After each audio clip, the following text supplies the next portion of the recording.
2024 ఫిబ్రవరి 2న ఒక పార్టీని స్థాపించాడు. కేవలం 2 సంవత్సరాలకే తమిళనాడు ముఖ్యమంత్రి అయ్యాడు. రాజకీయాల్లో దశాబ్దాల అనుభవం ఉన్న దిగ్గజ నాయకులను ఎదుర్కొని కొత్త పార్టీతో అధికారంలోకి రావడం సాధారణ విషయం కాదు. కానీ అదే చేసి చూపించాడు తలపతి విజయ్. సినిమా తెరపై హీరోగా కోట్లాది అభిమానులను సంపాదించిన విజయ్ ఇప్పుడు రాజకీయాల్లో కూడా తనకంటూ ఒక ప్రత్యేక అధ్యాయాన్ని రాశాడు.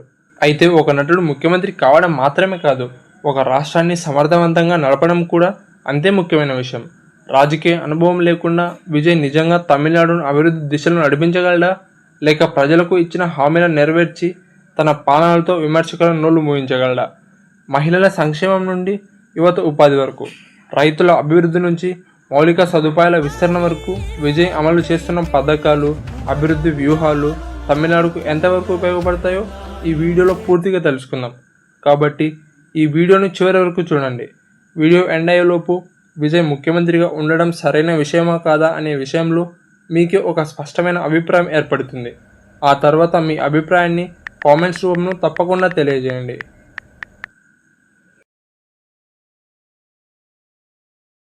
అయితే విజయ్ పథకాల గురించి చెప్పే ముందు ఆయన రాజకీయాల్లో వేసిన మొదటి మాస్టర్ స్ట్రోక్ గురించి తెలుసుకోవాలి.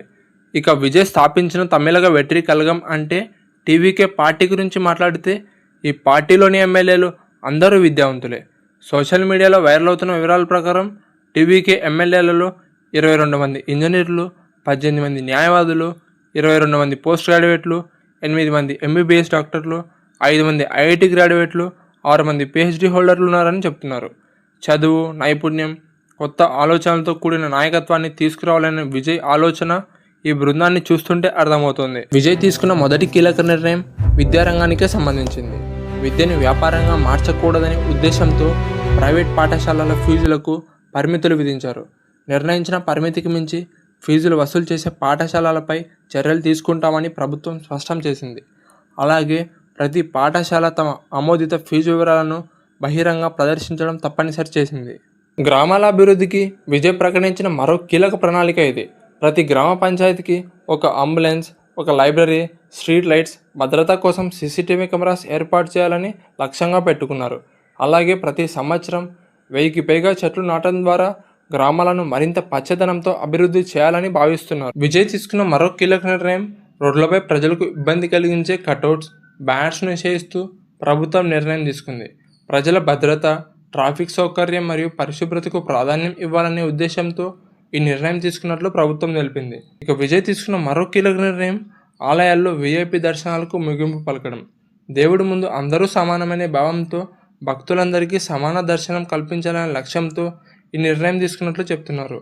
విజయ్ తీసుకున్న మరో కీలక నిర్ణయం తమిళనాడులో మద్యం ప్రియులకు విజయ్ సర్కార్ అద్దరిపోయే బంపర్ ఆఫర్ ప్రకటించింది. వినడానికి కాస్త వింతగా ఉన్న పర్యావరణ పరిరక్షణే లక్ష్యంగా సరికొత్త ఐడియాకు సీఎం విజయ్ శ్రీకారం చుట్టారు. ఇకపై మద్యం తాగిన తర్వాత ఖాళీ సీసాలను రోడ్లపైన, పబ్లిక్ ప్లేసుల్లో పడేస్తే కుదరదు. వాటిని జాగ్రత్తగా తీసుకొచ్చి ప్రభుత్వానికి అప్పగిస్తే ఒక్కో బాటిల్కు 10 రూపాయల నగదును నేరుగా వారి అకౌంట్లో సర్కార్ వేయనుంది. దీనికోసం టాస్మాగ్ షాపుల దగ్గర సరికొత్త ఆర్టిఫిషియల్ ఇంటెలిజెన్స్ ఏఐ మెషిన్లను ప్రభుత్వం ఏర్పాటు చేస్తోంది. రాష్ట్రంలో ఎక్కడ చూసినా రోడ్ల పక్కన, బహిరంగ ప్రదేశాల్లో పడేస్తున్న ఖాళీ మద్యం సీసాల వల్ల పర్యావరణానికి తీవ్ర నష్టం వాటిల్లుతోంది. పగిలిన సీసాల వల్ల సామాన్య ప్రజలు, వాహనదారులు ఎన్నో ప్రమాదాల బారిన పడుతున్నారు. ఈ సమస్యకు శాశ్వత పరిష్కారం చూపాలనే ఉద్దేశంతోనే విజయ్ సర్కార్ ఈ కీలక నిర్ణయం తీసుకున్నట్లుగా తెలుస్తోంది. నీకు 18 ఏళ్ళు నిండకపోతే నువ్వు ఈ సినిమా చూడకూడదు, బయటకు పోరాని చెప్పడానికి థియేటర్ బయట ఒకడు ఉంటున్నాడుగా. మరి వైన్ షాప్ ముందు ఎవడు ఉండడు ఎందుకనరా? 10-15 ఏళ్ల పిల్లలకి బాటిల్ సిగరెట్ ఎలా అమ్ముతున్నారు? రాజకీయం.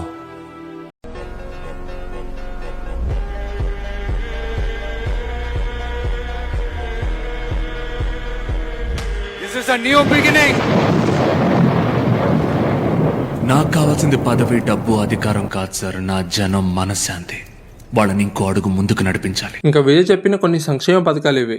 కుటుంబంలోని మహిళలకు నెలకు 2500 ఆర్థిక సహాయం, సంవత్సరానికి 6 గ్యాస్ సిలిండర్లు, మహిళలకు ఫ్రీ బస్ ట్రావెల్, చదువుకుంటున్న పిల్లల తల్లిదండ్రులకు సంవత్సరానికి 15,000 ఆర్థిక సహాయం. తమిళనాడులో ఉపాధి అవకాశాలను పెంచేందుకు విజయ ప్రభుత్వం భారీ పెట్టుబడులను ఆకర్షించింది.